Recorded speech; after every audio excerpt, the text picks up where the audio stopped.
अनंत लंबाई आवेशित तार के निकट उत्पन्न वैद्युत क्षेत्र की तीव्रता कितना भैया 2K लैम्डा अपॉन आर होता है। संधारित्र की स्थिति ऊर्जा आपका ये होने वाला है। क्या ए टाउ याद रख सकते हैं और फिर यहाँ ए की वैल्यू भी पुट कर देंगे तो अक्ष के अनुदिश ये वाला फॉर्मूला आपको याद रखना है। फ्लक्स परिवर्तन की ऋणात्मक दर को विद्युत वाहक बल कहते हैं। और एक बार IRMS भी पता होना चाहिए। IRMS क्या होता है? I नॉट अपॉन √2 होता है। ठीक है। हेलो प्यारे साथियों, नमस्कार। मैं शिवम पांडे एक बार फिर से आप लोगों का आपके द्वारा बनाए गए उत्तर प्रदेश के सबसे बेहतरीन और विश्वसनीय platform UP board Hindi medium Vidyakul में हार्दिक स्वागत एवं अभिनंदन करता हूं। तो जैसे आप लोगों की लगातार एक ही चीज की डिमांड आ रही थी कि क्या करना है कि महत्वपूर्ण फॉर्मूला आपको लिखवा दिया जाए, ऐसे आप दे दिए जाएं जिससे आपको न्यूमेरिकल करने में या कोई भी प्रॉब्लम जो आती है न्यूमेरिकल से जुड़ी उसको करने में आसानी हो जाए। तो हम आपके लिए लेकर के आए हैं पूरे बुक का महत्वपूर्ण फॉर्मूला। अब पूरे क्या लिखा है, जैसे आप कहे पूरे किताब के सभी महत्वपूर्ण सूत्र हम आपको देने वाले हैं। चैप्टर वाइज आपको लिखाया गया है। आप पेन और कॉपी को नोट लेकर के ऐसे ही नोट करते चलिएगा। ठीक है, बहुत ही प्यारे तरीके से लिखा गया है। चलिए, तो जैसे कि हम स्टार्ट करते हैं, पहला हमारा फॉर्मूला आपको दिख रहा होगा। क्या है भैया? कूलाम का नियम है। क्या है? कूलाम का नियम यानी कूलामी बल। क्या है? F बराबर 1/4 pi epsilon not Q1 Q2 upon R square. Then इसके बाद वैद्युत क्षेत्र की तीव्रता E is equal F upon Q। क्या है? 1/4 पाई, या दोनों होता है, F अपॉन Q भी होता है और 1/4 pi epsilon not Q upon R। और साथ में प्यारे बच्चों एक और ये फॉर्मूला भी याद रखिएगा, यहाँ बगल में एक साइड में चिपका देते हैं। क्या एक और आप याद रखिएगा, इज इक्वल क्या होता है? V अपॉन L होता है। क्या होता है? V अपॉन L भी होता है। तो इसको भी साथ में आपको याद रखना है। डन, ये हो गया। इसके बाद आपका अच्छी स्थिति में वैद्युत क्षेत्र की तीव्रता is equal to P upon R cube. निरक्षी का क्या होता है? निरक्षी स्थिति में क्या होता है? तीव्रता 1/4 pi epsilon not P upon R cube. Done, ये हुआ आपके पहला। फिर आगे चलते हैं। आगे कहता है अनंत लंबाई आवेशित तार के निकट उत्पन्न वैद्युत क्षेत्र की तीव्रता कितना भैया 2K लैम्डा अपॉन R होता है। ठीक है, 2K लैम्डा अपॉन R होता है। देना आवेशित समतल चादर के निकट वैद्युत क्षेत्र की तीव्रता क्या होता है? E is equal sigma upon 2 epsilon not. फिर है आवेशित चालक के प्लेट के निकट वैद्युत क्षेत्र भैया। क्या है? प्लेट के निकट, है ना, निकट वैद्युत क्षेत्र की तीव्रता E अपॉन एप्सिलॉन नॉट होता है। ठीक है, आवेशित चालक प्लेट निकट यानी बीच में कभी होगा या कभी दूर होगा। ठीक है, समतल आवेशित बता दिए हैं। एकल बिंदु आवेश के कारण वैद्युत विभव कितना होता है बेटा? ये होता है V is equal 1/4 pi epsilon not Q upon R या W अपॉन Q होता है। फिर वैद्युत स्थिति ऊर्जा बेटा का होता है U is equal 1/4 pi epsilon not Q1 Q2 upon R square. Done, फिर आगे देखते हैं। आगे क्या भैया? द्विध्रुव की स्थिति ऊर्जा भैया, द्विध्रुव की स्थिति ऊर्जा U इज इक्वल क्या होता है? U इज इक्वल मेरे लाल माइनस PE क्या होता है? माइनस PE कॉस थीटा होता है। फिर इसके बाद समांतर प्लेट संधारित्र भैया, समांतर प्लेट संधारित्र क्या होता है? तो ये ध्यान दीजिएगा, समांतर प्लेट संधारित्र ये जब माध्यम होगा और जब माध्यम नहीं होगा तो भैया C क्या हो जाएगा? जब माध्यम नहीं होगा तो क्या होगा? एप्सिलॉन A अपॉन D हो जाता है। क्या होता है? एप्सिलॉन A अपॉन D होता है। ठीक है, फिर इसके बाद समांतर संधारित्र की स्थिति ऊर्जा, संधारित्र की स्थिति ऊर्जा प्यारे बच्चों क्या होता है? संधारित्र की स्थिति ऊर्जा आपका ये होने वाला है। क्या ये होने वाला है? ये U is equal half CV square. ये इसको अलग अलग आप ब्रेक कर सकते हैं। फिर ऊर्जा घनत्व तो प्यारे बच्चों, ऊर्जा घनत्व ये आता है, ये ऊर्जा घनत्व होता है। ठीक है, ये आपको ध्यान देना है। क्या है भैया? ऊर्जा घनत्व, जहां के परावैद्युतांक है। फिर इसके बाद अनुगमन वेग प्यारे बच्चों क्या होता है? अनुगमन वेग VD is equal I upon ANE। कई सारे इसके रिलेशन बनते हैं, आपको उनको भी याद रखना है। आप बराबर A टाउ भी याद रख सकते हैं, A टाउ भी याद रख सकते हैं। क्या भैया? A टाउ भी याद रख सकते हैं। ठीक है, क्या? A टाउ, क्या बेटा? A टाउ याद रख सकते हैं। और फिर यहाँ A की वैल्यू भी पुट कर देंगे। A की वैल्यू पुट कर देंगे तो बेटा क्या हो जाएगा? A की वैल्यू EA, क्या भैया? EA,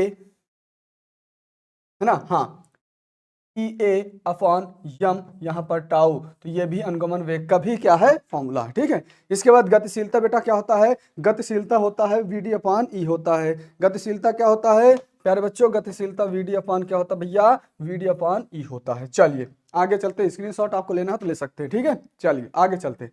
आगे क्या है? सेल की विद्युत वाहक बल तथा आंतरिक प्रतिरोध में संबंध बेटा क्या होता है? संबंध E is equal I minus क्या होता है? E is equal I bracket में R प्लस R। ठीक है, फिर इसके बाद जब सेल n श्रेणी क्रम में जुड़े होते हैं तब उसमें उत्पन्न धारा प्यारे बच्चों ये होता है। और जब समांतर क्रम में जुड़े होते हैं बेटा, जब समांतर में जुड़े होते हैं तो प्यारे बच्चों क्या होता है? जब समांतर में जुड़े होते हैं तो ये NE अपॉन ये होता है। ठीक है, चलिए आगे चलते हैं। वैद्युत फ्लक्स आपको पता है, वैद्युत फ्लक्स क्या होता है, ईडीए कॉस थीटा भी होता है। क्या होता है, ईडीए कॉस थीटा होता है। क्या होता है बेटवा, ईडीए कॉस थीटा होता है। और साथ में आपको ये भी पता है, क्या ये भी पता है, क्या होता है, ये भी पता है, क्या समाकलन ऑफ ईडीए, क्या बेटा, ईडीए होता है कि नहीं, तो ये भी आपको पता होना चाहिए, ये भी आपको क्या होना चाहिए, पता होना चाहिए। चलिए आगे चलते हैं। आगे क्या है भैया, चुंबकीय फ्लक्स। चुंबकीय फ्लक्स इतना होता है, चुंबकीय फ्लक्स भी आपको उस फॉर्म में पता होना चाहिए। ठीक है, फिर इसके बाद चुंबकीय क्षेत्र की तीव्रता बेटा क्या होता है,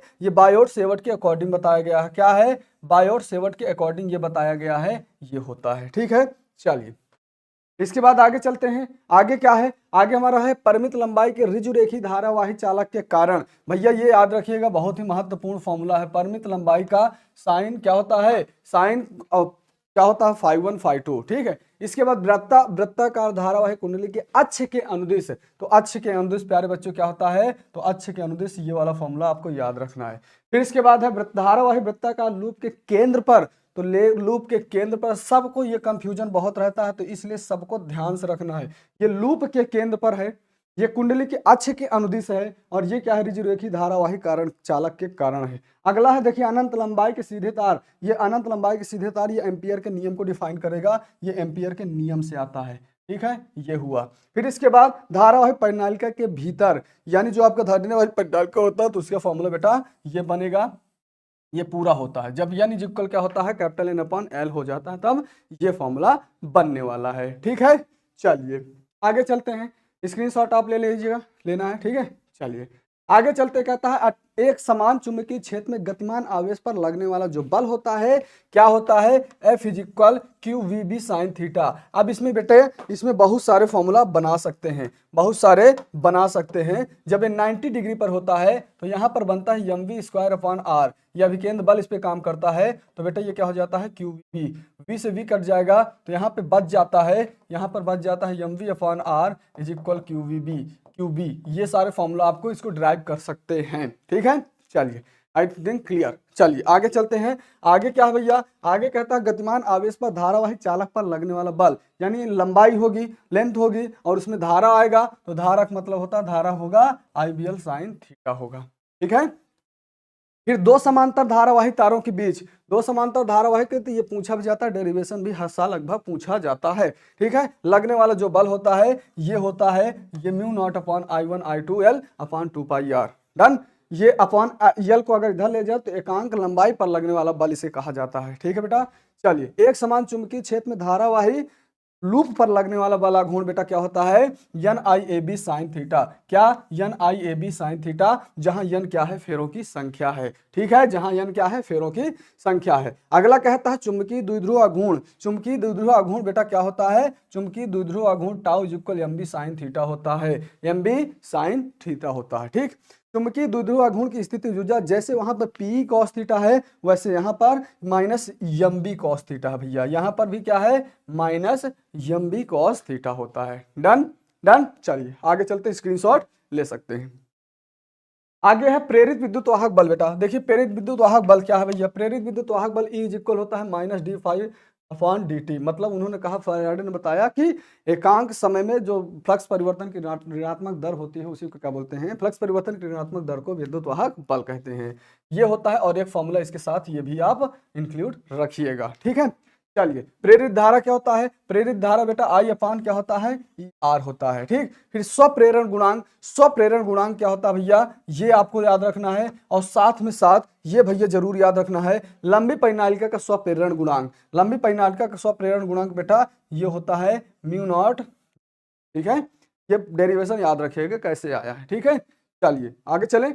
आगे कहता है कुंडली में संचित ऊर्जा, कुंडली में संचित ऊर्जा ये महत्वपूर्ण है, किसके लिए, फार्मूला के डेरिवेशन के लिए, न्यूमेरिकल के लिए, किसके लिए, न्यूमेरिकल के लिए। ठीक है, फिर अन्योन प्रेरण गुणांक प्यारे बच्चों, अन्योन प्रेरण गुणांक M = क्या होता है, N2/2 आता है अपॉन I1, यानी दूसरे पहले के कारण, पहले में जब धारा परिवर्तन होता है, तो दूसरे में फेरों की संख्या बढ़ जाती है और फ्लक्स का परिवर्तन हो जाता है। ठीक है, पहले के कारण।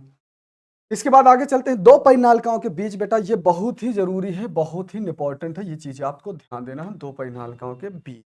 ठीक। इसके बाद प्रेरण अब चलते हैं प्रत्यावर्ती धारा में। प्रत्यावर्ती धारा में बहुत सारे फॉर्मूले, लेकिन आपको जो इंपॉर्टेंट है ये याद रखना है। पहला आपको प्रेरण प्रतिघात पता होना चाहिए। प्रेरण प्रतिघात के लिए ये आपका पूरा फॉर्मूला बनेगा, इतने आपको यूज कर सकते हैं। फिर धारतीय प्रतिघात। धारतीय प्रतिघात का मतलब क्या होता है, एक्ससी। एक्ससी इज इक्वल होता है 1/ओमेगा c और ये अपान 2πfc होता है। ठीक है, चलिए आगे चलते हैं। स्क्रीनशॉट इसका भी आप ले सकते हैं। चलिए आगे चलते हैं। एलआर परिपथ की प्रतिबाधा बेटा, एलआर परिपथ की प्रतिबाधा जेड इज इक्वल क्या होता है, आर स्क्वायर एक्सएल स्क्वायर होता है। एलसी परिपथ की प्रतिबाधा क्या होता है, जेड इज इक्वल एक्सएल और एक्ससी का होल स्क्वायर। ठीक। आरसी परिपथ की इसमें बहुत सारे फॉर्मूला बन सकते हैं। यहाँ एक्सएल की ओमेगा एल रख सकते हैं, यहाँ 1/ओमेगा से कई सारे फॉर्मूला यूज कर सकते हैं अकॉर्डिंग टू नीड, हमारी जरूरत के अनुसार जब हम देखते हैं। एलसीआर के लिए भैया क्या होता है, एलसीआर के Z is equal R square और प्लस एक्सएल माइनस एक्सी का होल स्क्वायर।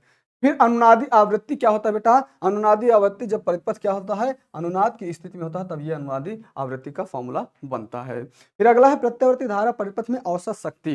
ये भैया ये क्या है, आपका शक्ति गुणांक है। क्या है भैया, ये शक्ति गुणांक है। V R M S I R M S भी आपको पता होना चाहिए। यहाँ पर साइड में लिख लीजिएगा, V R M S is equal आपको पता है क्या होता है, आई नॉ क्या वी नॉट अपॉन √2। और एक बार आई आर एम एस भी पता होना चाहिए। आई आर एम एस क्या होता है, आई नॉट अपॉन √2 होता है। ठीक है, साथ में ये भी आपको पता होना चाहिए। ठीक है, चलिए आगे चलते हैं। क्या है, ट्रांसफार्मर की दक्षता। ट्रांसफार्मर की दक्षता प्यारे बच्चों क्या होता है, निर्गत शक्ति और निवेशी शक्ति। निर्गत शक्ति मतलब निकलने वाली शक्ति, और निवेशी शक्ति जो अंदर जाती है। ठीक है, वो हो गया। फिर इसके बाद अनुपात ही याद रखिएगा कि धारा तथा वोल्टेज का और फेरों की संख्या का अनुपात का फॉर्मूला ये बनता है। अपोजिट ये होता है, बाकी धारा और फेरों की संख्या सेम अनुपात में होते हैं। ठीक है, निर्वात में चुंबकीय क्षेत्र तथा ये वाला भैया आपको याद रखना, आयाम का संबंध, ये फॉर्मूला पूछा जाता है। इसके बाद चुंबकीय तार अभिऊर्जा घनत्व आप देखे हैं, चुंबक की ऊर्जा घनत्व या वैद्युत ऊर्जा घनत्व, संधारित्र की ऊर्जा घनत्व आप देखें ये होता है, और ये चुंबक की ऊर्जा घनत्व क्या होता है, ये होता है। आई थिंक आपको चीजें क्या होनी चाहिए, क्लियर होनी चाहिए। ठीक है, एक चीज याद रखिएगा। ठीक है, चलिए अब इसका पूरा स्क्रीनशॉट ले सकते हैं। आगे आपको बस इतना, ये पार्ट 1 का पूरा है। इसके बाद पार्ट 2 का आपका फिर अगला वीडियो में मिल जाएगा। तब तक के लिए इसको जोरदार तरीके से शेयर कर दीजिएगा। स्क्रीनशॉट आप ले सकते हैं पूरे हर एक चीज का, हर पेपर का, हर वो देखिए बहुत इंपॉर्टेंट क्वेश्चन है, क्या है, फॉर्मूला है, सूत्र है, ये देखिए ले लीजिएगा। ये स्क्रीनशॉट, ये स्क्रीनशॉट, ये स्क्रीनशॉट, ये स्क्रीनशॉट, ये स्क्रीनशॉट, ये स्क्रीनशॉट, ये स्क्रीनशॉट और ये। ठीक, इतने आपके फॉर्मूला हैं। ये पार्ट 1 के सभी महत्वपूर्ण और शायद छूटे भी नहीं हैं कुछ भी। ठीक है, तो ऐसे ही वीडियोज के लिए भैया ये शेयर करते रहिएगा। ये आपकी डिमांड के आधार पर दिया गया है। आप कमेंट करते रहिएगा, जैसे भी आपको चीज़ें चाहिए होगा आप कमेंट करिएगा, उसके आधार पर हम आपको चीज़ें प्रोवाइड करते रहेंगे। अब तक के लिए अगर अभी चैनल को क्या किए हैं, सब्सक्राइब नहीं किए हैं तो सब्सक्राइब भी कर दीजिएगा, शेयर कर दीजिएगा ज़्यादा से ज़्यादा लोगों तक। और फिर ऐसे ही वीडियोज़ के लिए मिलते हैं आपको अगले वीडियो में। तब तक के लिए ध्यान दीजिएगा। Bye bye, take care.